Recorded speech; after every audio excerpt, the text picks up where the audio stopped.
নমস্কার বন্ধুরা, রূপাদির রান্নাঘর অ্যান্ড সোশ্যাল থেকে সবাইকে জানাই স্বাগত।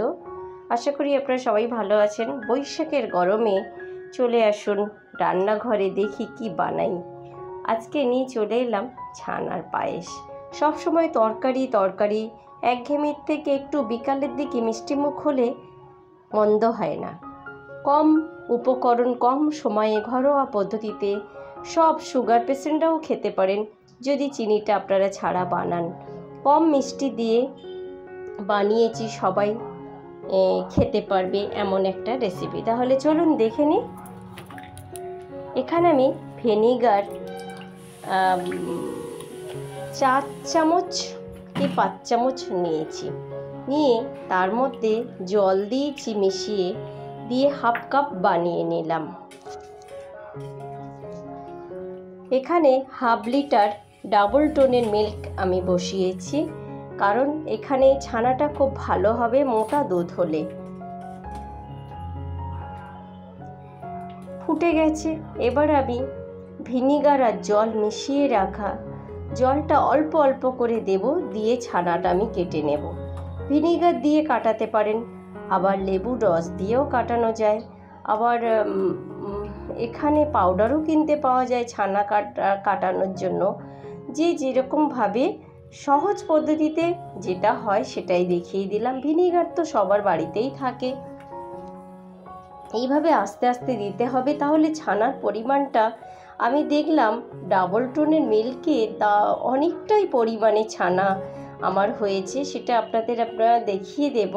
অনেকটাই হয়েছে, প্রায় 500 প্যাকেটে আমার 4 জনার, ভালো পরিমাণে 4 জনার হয়েছে।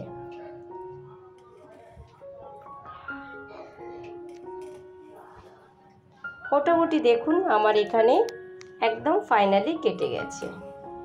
এবার আমি একটু ঠান্ডা করে নিয়ে জলটা, এই জায়গাটা আপনাদের একটু বলে দিই, খুব ভালো করে কিন্তু জলে ধুইতে হবে 3-4 বার করে।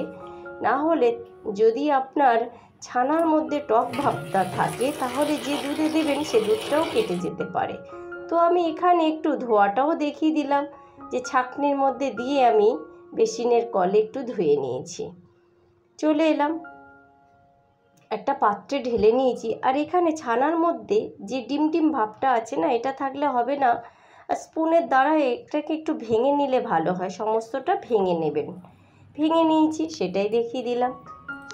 আর এখানে আমি কিছু ড্রাই ফ্রুটস ঘিয়ে ভেজে নিয়েছি, কিশমিশ আর কাজু।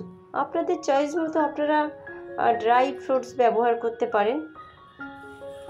এখানে আমি আরও একটা প্যাকেটের দুধ বসিয়েছি।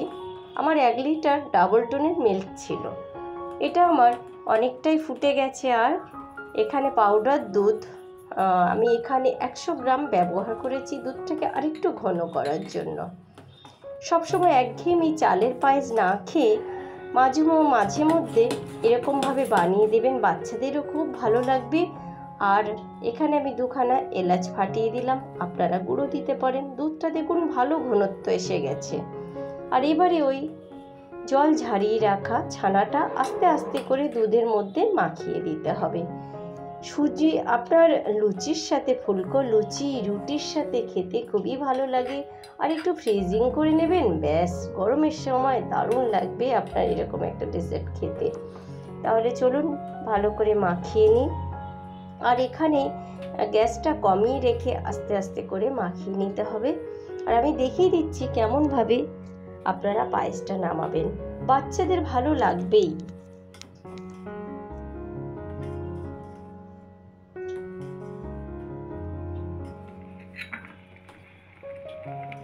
আস্তে আস্তে করে মাখিয়ে দিলাম। আর এখানে দিয়ে দিলাম ভেজে রাখা কাজু আর কিশমিশটা, ঠিক নামানোর আগে দিয়েছি। কিশমিশ আগে দিতে যাবেন না। দেখুন আপনাদের আবার আমি দেখিয়ে দিলাম ঘনত্বটা কত ঘন হয়ে গেছে। আর ছানাটাও খুব সুন্দর ওর মধ্যে মেল্ট হয়ে গেছে। তাহলে চলুন দেখিয়ে দিই এবার কেমনভাবে আমি নামিয়েছি। আর বেশি বসাতে যাবেন না, কারণ দুধটা যখনই ঠান্ডা হবে বা আপনি ফ্রিজে দেবেন তখন কিন্তু ঠান্ডা হয়েই যাবে, জমে যাবে।